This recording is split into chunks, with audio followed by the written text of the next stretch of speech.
हमारी दूसरी किताब है जिसको हम लोग बोलते हैं समष्टि अर्थशास्त्र। ठीक है, उसमें एक पहले चैप्टर में ही एक इंसान थे, एक्चुअली इंसान तो क्या थे, बहुत महान इंसान थे, उनका नाम है एडम स्मिथ। उनको बोला था फादर ऑफ इकोनॉमिक्स, अर्थशास्त्र के पिता उन्हीं को बोला जाता है। और उन्होंने जो किताब लिखी थी उस किताब में वो बाजार की बड़ी तारीफ करते हैं। और बाजार की जब वो तारीफ करते हैं तो बोलते हैं कि बाजार में बहुत सारी चीजों का फायदा है। अच्छा, बाजार था क्या? बाजार को भी पहले थोड़ा ठीक से समझ लेते हैं। बाजार क्या होता है?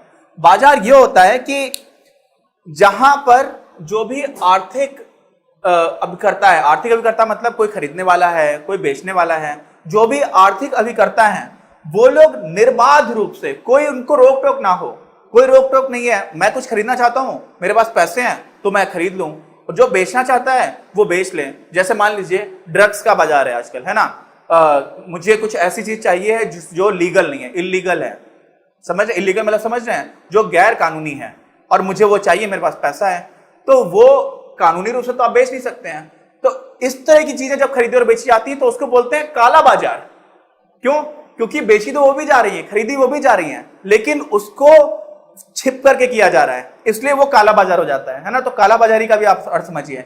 बाजार का मतलब है जहां पर निर्बाध रूप से जो भी आर्थिक अभिकर्ता हैं, जो भी प्लेयर्स हैं, खरीदने वाला बेचने वाला, वो लोग जो बेचना चाह रहे हैं वो बेच पाए, जो खरीदना चाह रहे हैं खरीद पाए। लेकिन जो बाजार का हम लोग आमतौर पर अर्थ समझते हैं ना, कि गए सब्जी खरीदने के लिए, सब्जी गई, वहां पे सब्जी मंडी है तो वो भी बाजार है, वो बाजार है, कोई डाउट नहीं है, लेकिन वो एक भौतिक बाजार है जहां पर सब्जी बेचने वाला सब्जी बेच रहा है और मुझे मैंने खरीद लिया, मैंने उसको पैसे दिए, उसने पैसे ले लिए, एक प्रक्रिया कंप्लीट हो गई। लेकिन सिर्फ बाजार वो नहीं होता है, बाजार स्टॉक एक्सचेंज भी है। स्टॉक एक्सचेंज में क्या है, मुझे शेयर्स खरीदने हैं, तो मैंने क्या किया, मैंने इंटरनेट का यूज किया, मेरे पास एक डीमैट अकाउंट है और उस पर मैंने कुछ डायरेक्शंस, कुछ इंस्ट्रक्शंस दिए, तो मेरे पास शेयर्स आ गए, मेरे पैसे चले गए। मुझे शेयर्स बेचने थे, मैंने शेयर्स बेचे, मुझे पैसे मिल गए, जिसको जो कमीशन जाना था वो कमीशन भी सबका चला गया। ठीक, तो बाजार वहां पर भी है, जबकि मैं जानता ही नहीं हूं कि मेरा सामान कौन खरीद रहा है। समझ रहे ना, जब मैं शेयर्स खरीदता हूं तो मुझे पता नहीं कि मुझे किससे शेयर्स मिले, मुझे नहीं पता, और मैं किसको बेच रहा हूं मुझे ये भी नहीं पता, किसी ने खरीदे हैं, किसी से मिले हैं, पैसे का ट्रांजैक्शन हो रहा है, तो वहां पर मुझे पता नहीं है, मैं सामने वाले को देख भी नहीं पा रहा हूं, लेकिन वो भी एक बाजार है। ऐसे ही फॉरेन एक्सचेंज मार्केट होता है जहां पर लोग एक दूसरे, जैसे मुझे लगता है कि यार रुपए की कीमत बहुत गिरने वाली है, अब रुपए की कीमत सुनकर कई कुछ लोगों को झटका लग गया होगा कि रुपए की कीमत का क्या मतलब हुआ। रुपए की कीमत आप ऐसा मान लो कि अभी $1 है, ये है अमेरिकन डॉलर का ऐसा चिन्ह होता है, और ये होता है हमारे भारतीय रुपए का निशान। ठीक, अब $1 की कीमत मान लो अभी 71 रुपए चल रही है, और मुझे लगता है कि यार ऐसा कुछ होने वाला है कि $1 की जो कीमत है वो 75 रुपए की हो जाएगी। इसका मतलब क्या हुआ, मुझे ये समझ में आने वाला है कि रुपए की कीमत यहां पर गिर रही है। देखिए कैसे गिर रही है, आपको कंफ्यूज मत होना, बहुत ध्यान से समझना। $1 आपको खरीदना होता तो पहले तो आपको 71 रुपए देने पड़ रहे थे आज, और थोड़े दिन बाद आपको 75 रुपए देने पड़ेंगे, तो रुपए कमजोर हो गया ना। उल्टी तरह से देखो, आपके पास $1 पड़ा हुआ था तो आज आपको बाजार से मिलेगा 71 रुपए, लेकिन आप $1 को थोड़े दिन रखे रहो तो आपको मिल जाएंगे 75 रुपए। तो आप क्या करोगे, आप डॉलर रखे रहोगे, क्यों? क्योंकि आपको 75 रुपए मिलने वाले हैं। इसका मतलब डॉलर मजबूत हो गया, तो डॉलर मजबूत हो गया, इसका मतलब रुपए कमजोर हो गया, अगर हम इन्हीं दोनों की बात कर रहे हैं। तो ऐसे में क्या होता है, अगर मुझे ऐसा लगता है कि डॉलर मजबूत होने वाला है तो मैं रुपए को जल्दी जल्दी बेच करके डॉलर खरीदना स्टार्ट कर सकता हूं। तो ये फॉरेन एक्सचेंज मार्केट में हो रहा होता है। उसमें भी मुझे नहीं पता होता कि सामने वाला इंसान कौन है, खरीद रहा है, क्या कर रहा है। टेलीफोन पर कई बार इस तरह के ट्रांजेक्शन हो जाते हैं, जो इस तरह का लेन देन है वो टेलीफोन पर चल जाता है, इंटरनेट पर चल जाता है, समझ रहे ना आप।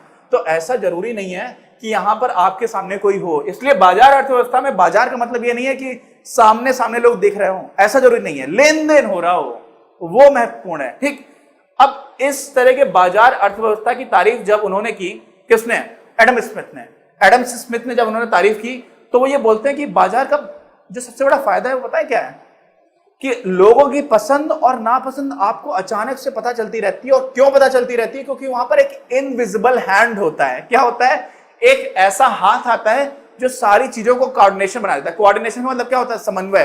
कैसे, क्या कहना चाह रहे थे वो, थोड़ा सा ट्रिकी है, समझने की कोशिश करिएगा। होता क्या है, करोड़ों लोग हैं, करोड़ों लोगों को सामान खरीदना है। मान लीजिए मुझे ये मार्कर है और मुझे आपको पढ़ाना है। अब ये मार्कर मुझे बहुत ज्यादा जरूरी है, किसी समय पर मैं जा रहा हूं और मुझे वीडियो बनाना ही बनाना है, मुझे आपके लिए पढ़ाना ही पढ़ाना है, तो हो सकता है ये 25 रुपए की जगह कोई बोले यार 40 रुपए में मिलेगा, और मेरे पास कोई ऑप्शन नहीं तो मैं 40 रुपए का भी खरीद लूंगा। ठीक, क्योंकि मेरे लिए ये 40 रुपए, लेकिन वो बोलेगा कि नहीं आपको 4000 रुपए का मिलेगा, तो मैं एकदम से झटका लग जाएगा, हो सकता है मुझे अटैक आ जाए। ठीक क्यों? क्योंकि मैं सोचूंगा यार एक मार्कर जो 25 रुपए में मिलता था अचानक से 4000 रुपए का मिलने लगा, तो मैं आज नहीं बनाऊंगा वीडियो, है ना। लेकिन हो सकता है कि 25 के 40 का दे रहा हो तो मैं गुस्सा आएगी मुझे कि यार देखो 15 रुपए महंगा दे रहा है, लेकिन मैं ले लूंगा। क्यों? क्योंकि मेरे लिए 40 रुपए से भी ज्यादा कीमती है ये मार्कर। लेकिन 4000 रुपए जैसे ही आ जाएंगे तो हो सकता है कि मैं ना खरीदूं, क्योंकि मुझे लगेगा नहीं यार इतना ये थोड़ी हो जाएगा कि आप एकदम लूटना स्टार्ट कर दो। तो हम लोग जो आर्ग्यूमेंट देते हैं ना, जो हम बहस करते हैं, वो किसी और तरह से कर रहे होते हैं। लेकिन आर्थिक स्थिति पर, आर्थिक स्तर पर जब आप देखोगे तो क्या हो रहा होगा, वहां पर भी ये हो रहा होगा कि इस मार्कर की जो मेरे लिए वास्तविक मूल्य है वो कितना है मुझे नहीं पता। वो तब होता है जब एक बहुत बड़ी रेंज में होता है। ऐसा नहीं है कि आप ये 25 की जगह मुझे 20 रुपए में दोगे तो मैं ले ही लूंगा, 1 रुपए में दोगे तो भी ले लूंगा। लेकिन 1 रुपए में मुझे मार्कर मिलने लगे तो क्या मैं 1 करोड़ मार्कर खरीद लूंगा, है ना। तो वहां पर भी कितने खरीदूंगा उसकी भी एक लिमिट होगी, समझ रहे ना आप। तो हो क्या रहा है कि बाजार अर्थव्यवस्था में जो कीमत है, क्या है कीमत, मूल्य, इंग्लिश में बोलते हैं प्राइसिंग, वो डिसाइड करती है कि किसको कितना सामान मिलेगा, और सारी चीजें आराम से कोऑर्डिनेट चलता रहता है। अब प्राइस किस चीज का ज्यादा होगा? प्राइस क्या होता है यार? प्राइस बहुत बड़ा खेल है, पता है, झोल है बहुत बड़ा।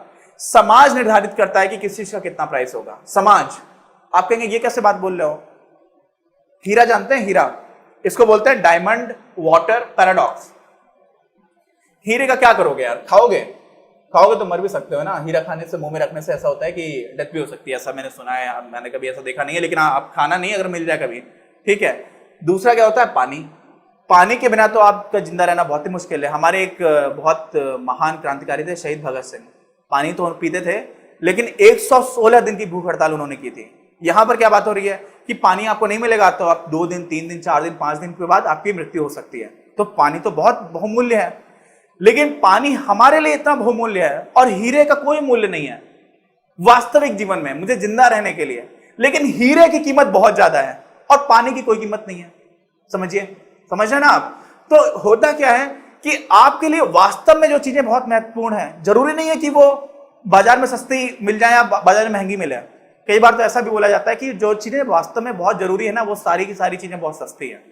ये एक फिलोसफिकल स्टेटमेंट है, मैं इकोनॉमिक्स में पता नहीं क्यों ले आता हूं, आप मुझे माफ करिएगा।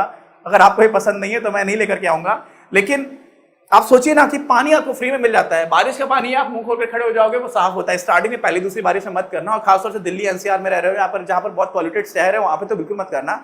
लेकिन आप कहीं साफ सुथरी जगह पर रह रहे हो, पानी को आराम से पी सकते हो, कोई पैसा नहीं देना पड़ेगा। लेकिन हीरा खरीदने के लिए आपको पैसा देना पड़ेगा। तो समाज निर्धारित करता है, समाज। और कई लोगों को लग रहा होगा कि यार ये तो क्या आप बता रहे हो, हीरा तो महंगा होता ही है ना। अच्छा ये बताइए, हीरा तो चलो आप मान सकते हैं, मतलब कुछ लोगों को नहीं समझ में आ रहा होगा, तो मैं एक और उदाहरण देता हूं। पेंटिंग है कोई, और पेंटिंग का ऑक्शन होता है। ऑक्शन समझते हैं? ऑक्शन को क्या बोलते हैं हिंदी में? नीलामी होती है कि ये पेंटिंग कितने की है, तो कोई बोलता है कि 5 लाख रुपए में खरीद लेंगे, फिर कोई बोलता है 10 लाख में खरीद लेंगे।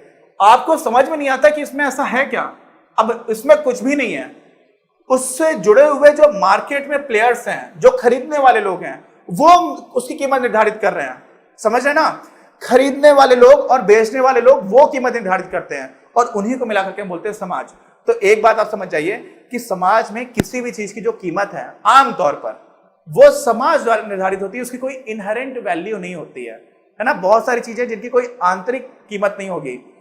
वही हीरा जो आपको करोड़ों का मिल रहा है, अगर मैं मरने लग जाऊं और मुझे आप 1 गिलास पानी मुझे चाहिए हो, तो हो सकता है मैं हीरा दे दूं और मुझे पानी चाहिए पड़ जाए। तो उस पानी की कीमत अलग अलग समय पर मेरे लिए बदलती रहेगी। समझ रहे हैं ना?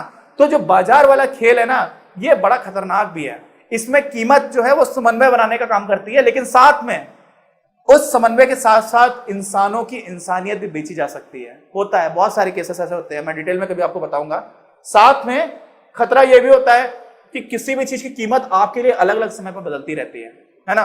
तो ये सारी चीजों की वजह से क्या होता है, हमेशा बाजार अच्छा नहीं है और हमेशा केंद्रीय योजनाबद्ध अर्थव्यवस्था भी अच्छी नहीं है। और इसी वजह से जो रियलिटी है, जो वास्तविकता है, दुनिया भर में लगभग सभी देशों में सारी अर्थव्यवस्थाएं मिश्रित अर्थव्यवस्थाएं हैं। ये भी हिस्सा होता है, थोड़ा ये भी हिस्सा होता है। जहां जहां पे बाजार अच्छा काम करता है वहां पे हम बाजार को चलने देते हैं। जहां पर हमें लगता है कि नहीं नहीं यहाँ पर केंद्रीय योजनाबद्ध तरीके की आवश्यकता है, वहां पर हम इसको चलाने की कोशिश करते हैं। लेकिन वो भी एकदम परफेक्ट नहीं होता है। एकदम ऐसा नहीं होगा कि नहीं नहीं इसमें ये जरूरत थी तो ये किया गया। कोशिश होती है हमारी, और वो कोशिश एकदम परफेक्ट क्यों नहीं है? क्योंकि हम लोगों को अर्थशास्त्र की पूरी जानकारी अभी तक नहीं है। हम लोग अर्थशास्त्र को पूरी अच्छी तरह से नहीं समझते हैं और अर्थशास्त्र बहुत ही नया विषय है और इसी वजह से कभी कभी बोला जाता है कि अर्थशास्त्र जो है वो एक विज्ञान बनने की कोशिश कर रहा है। It's not a perfect science.